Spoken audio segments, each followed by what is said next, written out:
இன்றைக்கு தமிழக முதலமைச்சர் விஜய் அவர்கள் நடித்த ஜனநாயகன் வெளியாகியிருக்கு. பயங்கர பரபரப்பு. கிட்டத்தட்ட உலகம் எங்கும் ஒரு 8000 தேட்டரில், இந்தியாவில் மட்டுமே ஒரு 3000 தேட்டரில் ரிலீஸ் ஆகிருக்கு. ஒரு பொங்கலுக்கு எதிர்பார்த்த படம். பொங்கல் 8ஆம் தேதி 7ஆம் தேதி வரதா சொன்னாங்க ஜனவரியில். ஆனால் இப்போ 6 மாதம் கழித்து தான் வந்திருக்கு அந்த படம். பல்வேறு மர்மங்கள் கடந்து அந்த படம் இப்போ ரிலீஸ் ஆகிருக்கு.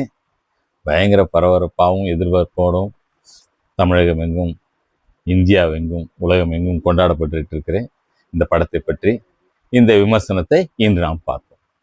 நன்றி, வணக்கம்.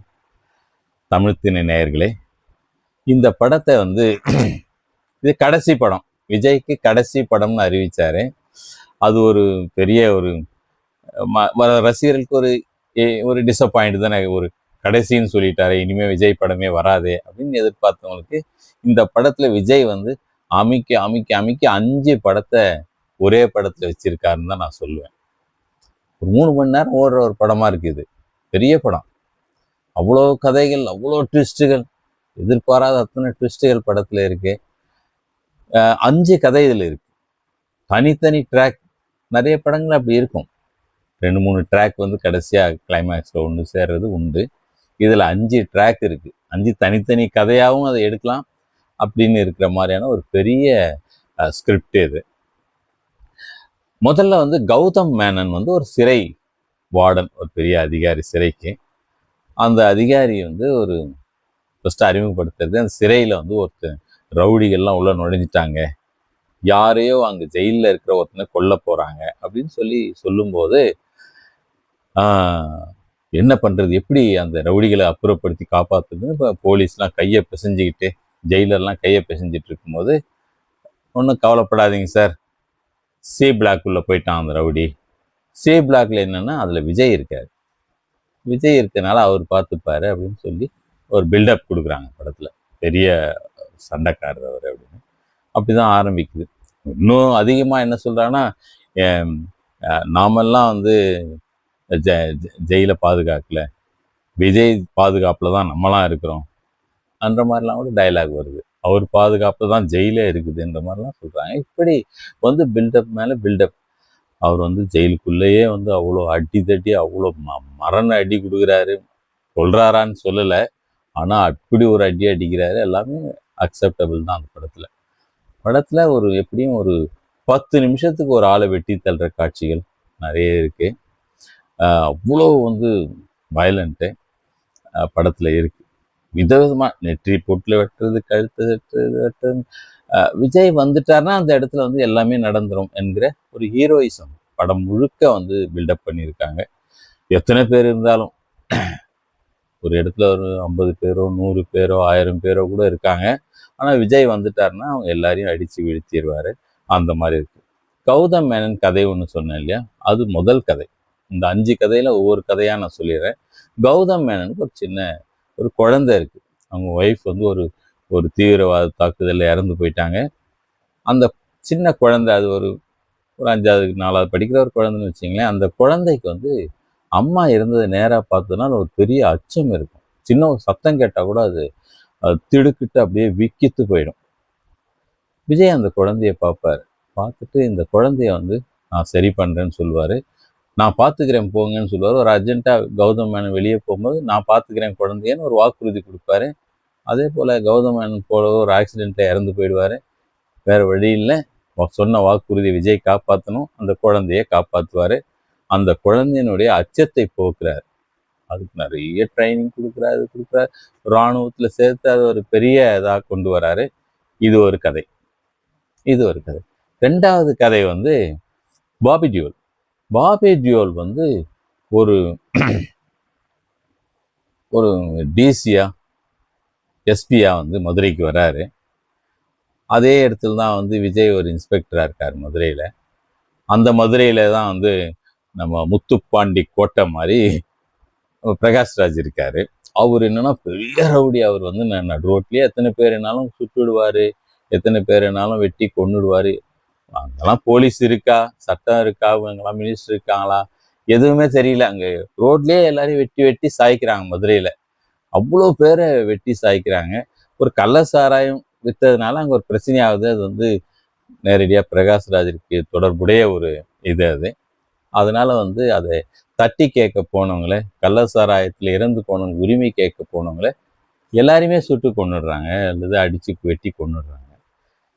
இது அவ்வளோ இதாக இருக்கு. அதில் ஒரே ஒரு லேடியை மட்டும் விட்டுருவாங்க, அது ஏன்னு தெரியல. அந்த லேடியை விட்டதுனால அந்த அம்மா போய் கண்ணகி சிலை முன்னாடி உண்ணாவிரதம் இருக்காங்க. எவ்வளோரையும் விட்டது அவங்கள மட்டும் விட்டதுனால அது ஒரு பிரச்சனையாகுது.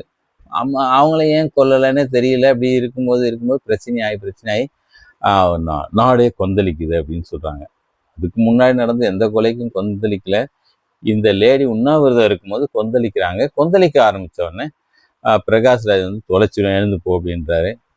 அந்த லேடியோட குழந்தைய வந்து ரொம்ப பாலியல் பலாத்காரம் பண்ணி தீன்னு போடுறாங்க. இதெல்லாம் பார்த்துட்டு அந்த ஊரில் இன்ஸ்பெக்டராக இருக்கிற விஜய்க்கு கோவம் வந்துடுது.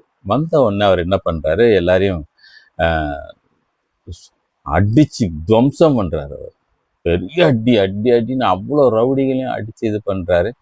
இது ஒரு கதை. இந்த கதையில் வந்து என்னென்னா, பாபி டியோல் வந்து ஒரு டிசி, அவர் தான் முதல்ல தட்டி கேட்க போவார். அவர் வந்து பிரகாஷ்ராஜ் ரொம்ப அவமானப்படுத்திடுவார். அவர் ட்ரெஸ் எல்லாம் போலீஸ் உடுப்பெல்லாம் கழிட்டு வெறும் ஷார்ட்ஸ் மட்டும் போட்டாங்க, ஜட்டி மட்டும் போட்டு வெளியே வர மாதிரி காட்டுவாங்க. மதுரை முழுக்க அந்த டிசி அப்படி நடந்து வருவார். அப்படி ஒன்று நடக்கும்போது அது வேற காவல்துறை அதிகாரிகளோ தமிழக காவல்துறை அதிகாரிகளும் முதல்வரோ எதுவுமே கேட்க மாட்டாங்க. அவருக்கு ஒரு அவமானம் நடந்துடும். அந்த அவமானத்தில் அவர் ஒரு ரூமில் பூட்டிட்டு அப்படியே கஷ்டப்படுவார். அவருக்கே வந்து ஒரு டியூயல் ரோலாக மாறிடுவார். அவர் ஒரு டூப்ளிகேட்டாக அவரே இன்னொரு ஆள் வந்துட்டு இன்னொரு பாபி டியோல் வந்து அறிவுரை சொல்வார்.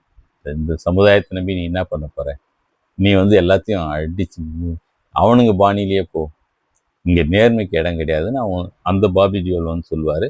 உடனே இந்த நேர்மையான பாபி டியோல் இருக்கார்ல, வருந்திட்டு இவ்வளோ நேர்மையாக இருந்து நம்ம என்னத்தை கண்டோன்னு வருந்திட்டு இருந்தாரே, அவரை கொன்னுட்டு அவர் வர மாதிரி ஒரு உளவியல் ரீதியான ஒரு கதையாக அதை நான் பார்க்குறேன். அந்த கதை வந்து ஏற்கனவே ஒரு உளவியல் ரீதியாக அந்த பொண்ணை மமிதா பைஜு, அந்த பொண்ணு பெருசாக வளர்ந்த உடனே மேனனோட அந்த என்ன கௌதம் மேனனோட பொண்ணு, அதை வந்து வளர்க்குற அது ஒரு உளவியல் கதை. இந்த உளவியல் ரீதியான இந்த கதையில் இவர் வந்து பாபி டியோல் வராரு. அவர் வந்து பெரிய ஒரு இன்டர்நேஷ்னல் கேங்கு இதாகிடுவார். அவர் இன்டர்நேஷ்னல் ரீதியான ஒரு பெரிய கெட்டவரா அவர் மாறிடுவார். அவரை வந்து எப்படி எதிர்கொள்கிறாருன்னு இன்னொரு கதை. சரியா? மூணாவது கதை வந்து விஜய் வந்து திடீர்னு அவர் ஒரு காட்டில் பிறந்தவர்னு ஒரு கதையை சொல்லுவாங்க. ஒரு அடர்த்தியான ஒரு காட்டுக்குள்ளே பிறந்தவர் அவர். அந்த காட்டுக்குள்ளே கனிம வளங்களை எடுக்கிறதுக்கு ஒரு பெரிய கார்ப்பரேட் நிறுவனம் வருது. அவங்க எல்லாரையும் அடித்து துவம்சம் எல்லாரையும் கொல்றாங்க. வந்த உடனே காட்டை விட்டு போங்கன்னு அடித்து கொன்னுட்டு இருக்காங்க. அப்போ வந்து அது வரைக்கும் சும்மா இருந்தவர், அண்ணா எங்கே இருக்கா அண்ணா அப்படின்னு கேட்டவுடனே விஜய் எங்கேருந்தோ வராரு.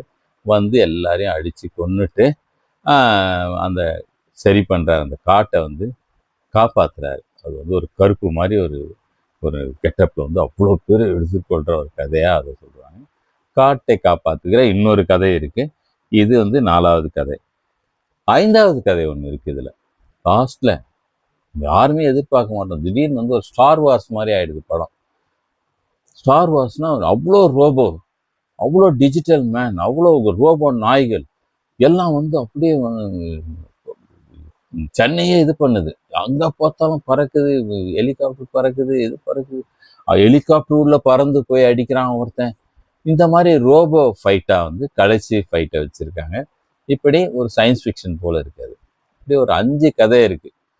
ஒரு தீவிரவாதிகள் கூட்டம் வந்து மெட்ராஸை கேப்சர் பண்ண வந்த மாதிரியாகவும், இந்தியாவையே வந்து கேப்சர் பண்ணி இந்தியாவை வந்து ஒரு பெரிய மோசமான ஒரு வறுமை நாடாக மாற்றி 2 மதம் 3 மதங்களுக்கு சண்டையை ஏற்படுத்தி விடுற மாதிரிலாம் கதையை பண்ணிடுறாங்க. ஒரு மத குழுக்கிட்டையும் ஆக்ரோஷமாக கருவிகள், துப்பாக்கிகளை கொண்டு வந்து கொடுக்குறாங்க. அதுக்கு ஒரு சின்ன கதை சொல்கிறாங்க. இது ஒரு பொம்மை டாய் செய்கிற கம்பெனிலேருந்து ஒரு 10 லட்சம் 50 லட்சம் பொம்மைகள் இங்கே வந்து இறங்குது. அந்த பொம்மைக்குள்ளே பார்த்தீங்கன்னா ஒரு பொம்மைக்குள்ளேயும் ஒரு துப்பாக்கி இருக்குதுன்னு சொல்கிறாங்க. அது எப்படி அது எந்த ஸ்கேனிங்லையும் மாட்டாமல் வந்ததுன்னெலாம் தெரியல. ஆனால் சினிமாவில் இது ஓகே, வந்த உடனே அது எல்லாம் தீவிரவாதிகள்கிட்ட போயிடுது, எல்லாம் மதவாதிகள் கிட்ட போயிடுது. ஒருத்தர் அடிச்சுக்க போகும்போது பார்த்தா யாருமே அடிச்சுக்க மாட்டாங்க, யாருமே அடிச்சுக்க மாட்டாங்க. இந்து கோயிலை முஸ்லீம் வந்து காப்பாற்றுவார், முஸ்லீம் கோயிலை கிறிஸ்டின் வந்து காப்பாற்றுவார். இப்படி எல்லாம் வினோதமாக நடக்கும். அப்படி நடக்கும்போது விஜய் சொல்வார், டேய் இது தமிழ்நாடுடா அப்படி சொல்லுவார், இங்கே இந்த மத சண்டைலாம் வராதுடா அப்படின்னு சொல்கிறாரு. அது கொஞ்சம் பெருமையாகவும் இருக்கு, வியப்பாகவும் இருந்தது. இது வந்து இந்த கதையில் இருக்கிற பல்வேறு சுவாரஸ்யங்கள். இந்த படத்துக்கு வந்து விஜய் நடிச்சிருக்கார். அவருடைய ஃபைட்டை பற்றி சொல்லவே வேண்டியதில்லை. அவர் வந்து தேவையான போதெல்லாம் வந்து காப்பாற்றி, மக்களை காப்பாற்றி அடின்னு அடித்து எல்லா ஃபைட்டும் வந்து அவ்வளோ அற்புதமாக பண்ணியிருக்காரு. அதே போல் அவருடைய டான்ஸை வந்து நம்ம எப்போவுமே எதிர்பார்ப்போம். அந்த மாதிரியான ஒரு அற்புதமான டான்ஸ் அவர் பண்ணியிருக்காரு. அந்த ஹெக்டே, பூஜா ஹெக்டே வந்து அப்பப்போ வராங்க. ஒரு கதாநாயகிக்கான ஒரு படம்னா ஒரு கதாநாயகி இருக்கணும். அதனால வந்து அவங்க ஒரு ஜேர்னலிஸ்ட் போல் வராங்க. வந்துட்டு சில ஏதோ ஒரு பேப்பர் கேட்பார், இந்த ரெஃபரன்ஸ் வேணும்னு வர, அதை கொண்டு வர மாதிரி, அந்த மாதிரி ஒரு 2-3 காட்சியில் வராங்க. ஒரு பாடல் காட்சிகளில் வராங்க. பூஜா ஹெக்டேக்கு அவ்வளோதான். ஏன்னா இது ஒரு பெரிய இது ட்ராவல். இந்த கதை வந்து பல்வேறு ட்ராக்காக வச்சுருக்காங்க. அத்தனையும் வந்து இப்போ அவ்வளோ விறுவிறுப்பாக இருக்கணும்னு நினச்சிருக்காரு வினோத். இந்த படத்தை எடுத்திருக்காரு. அதில் ஒரு சதுரங்க வேட்டையை ரொம்ப நான் வியந்து பார்த்த படம். ரொம்ப அற்புதமான ஒரு டைரக்டர் அவர். அவருக்கு வந்து இப்போ ஒரு கமர்ஷியல் படம். இதில் வந்து நமக்கு அவருக்கான ஒரு பிரில்லியன்ஸுக்கெலாம் இதில் பெரிய வேலை இல்லை. இதை வந்து ஒரு அத்தனை ட்ராக்கையும் ஒன்றிணைக்கிற, அத்தனை ட்ராக்கையும் உருவாக்குகிற ஒரு வேலை தான் வினோத்துக்கு இருந்திருக்கு. அதையெல்லாம் அவர் சிறப்பாக பண்ணியிருக்காரு. அனிருத் நம்ம சொல்ல வேண்டியதில்லை. இந்த காலத்துக்கு ஏற்ற ஒரு ஒரு ஜென்சிக்கான ஒரு அருமையான இசை அதை அவர் கொடுத்துருக்காரு. இப்படி படம் முழுக்க வந்து ஒரு பெரிய என்டர்டெயின்மெண்ட். அவர் வந்து கடைசி படமாக அறிவிச்சதில் அவருக்கு இருந்த ஒரு ப்ரெஷர்னு கூட நான் நினைக்கிறேன். இப்படி ஒரு எல்லாத்தையும் ஒரு படத்தில் கொட்டிடணும்னு நினைச்சாரோன்னு தெரியல. அவ்வளோ விஷயங்களை இந்த படத்தில் கொட்டியிருக்காரு. இவ்வளோ 5 படமாக எடுக்க வேண்டியதை ஒரு படமாக எடுத்திருக்காருன்னு தான் நான் இன்னும் கூட சொல்லிகிட்டே இருக்கேன். அப்படி ஒரு படத்தை அவர் கொடுத்துருக்காரு. இதனால வந்து இந்த படம் எப்படி ஒரு வெற்றி பெறுமா அப்படின்னாக்கா வெற்றி பெறும், நிச்சயமாக வெற்றி பெறும். ஏன்னா அவர் வந்து அவர் நடிக்கிற கடைசி படம், அவர் சிஎம் வந்து வந்திருக்கிற ஒரு படம். இப்படி அவர் பல ப்ளஸ்ஸுகள் அந்த படத்தில் இருக்குது. அதை பற்றியே குறையே கிடையாது. அவருடைய ரசிகர்கள் அனைத்து பேரும் விரும்புவாங்க என்பதிலையும் மாற்று கருத்தே கிடையாது. அவங்களுக்கான அத்தனை இதையும் டம்ப் பண்ணியிருக்காங்க அந்த படத்தில். அவ்வளோ விஷயங்கள் வச்சுருக்காங்க. அவங்க வந்து படத்து உள்ளே போய் உட்கார்ந்ததுலேருந்து இது எண்டு போடுற வரைக்கும் விசில் அடிச்சுட்டே இருக்கலாம். அப்படியான ஒரு அவங்களுக்கான ஒரு தீனி உள்ள ஒரு படம் தான்.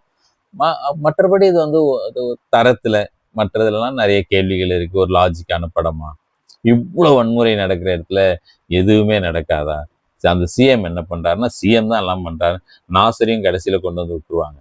அவரு தான் அந்த பேப்பர்லாம் எடுத்து எல்லாத்தையும் காட்டி கொடுத்தாருன்னு. அப்போ படத்தில் ஒரு யோகியரும் இருக்கிற மாதிரி தெரியல. பிரகாஷ்ராஜ் ஒரு அயோக்கியர், ஒரு அந்த இவங்க பிரியாமணி ஒரு பெரிய சென்ட்ரல் கவர்மெண்ட்லேருந்து ஒரு சிபிஐ அதிகாரி மாதிரி டக்னு வருவாங்க. கடைசியில் வந்து அவங்க தான் அந்த பேப்பரை அங்கே கை மாற்றி விட்டாங்க, அவங்க தான் அவங்களுடைய கூட்டாளின்னுவாங்க. உடனே அது தெரிஞ்சவொடனே விஜய் வந்து அந்த ஹெலிகாப்டரை சுட்டு அவங்கள வீழ்த்திடுவார். இப்படி வந்து அத்தனையும் முடிக்க வேண்டியதாக இருக்குது இந்த படத்தில். திடீர்னு ஒருத்தர் கெட்டவங்களாயிடுறாங்க, இது வரைக்கும் நல்லவங்களா இருந்தவங்க கெட்டவங்களாயிடுறாங்க. இப்படியெல்லாம் இருக்கிறதுனால நிறைய ட்விஸ்ட், எதிர்பார்க்காத ட்விஸ்ட் இருக்கும். பெரிய என்டர்டெயின்மெண்ட்டு விஜய் ரசிகர்களுக்கு. ரொம்ப சுவாரஸ்யமாக இந்த படத்தை பண்ணியிருக்காங்க. அனைவரும் பாருங்கள், சப்ஸ்கிரைப் பண்ணுங்கள். என்னுடைய சேனல் வந்து இப்போ ஒரு பெரிய அடுத்த ஒரு அல்காரிதத்துக்கு வந்திருக்கிறதா சொன்னாங்க. ஒரு நல்ல நிலைமைக்கு போயிட்டு இருக்கிறதா சொல்கிறாங்க.